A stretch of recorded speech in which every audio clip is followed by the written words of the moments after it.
Nie len, že je dneska krásny deň znovu, ale aj dobrý, lebo nám doviezli kuchynskú linku, takže idem pekne hore kopcom ukázať našim chlapcom, keďže som je navrhla ja, že ako si to predstavujem.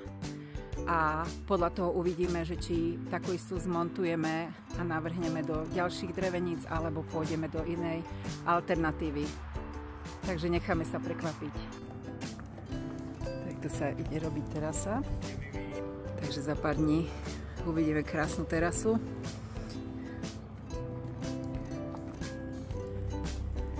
Takáto veľká bude tá terasa.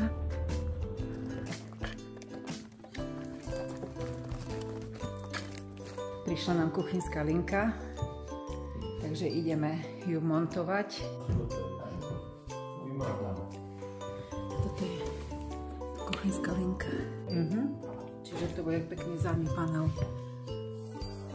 Taká istá bude doska a dvierka. Super, áno.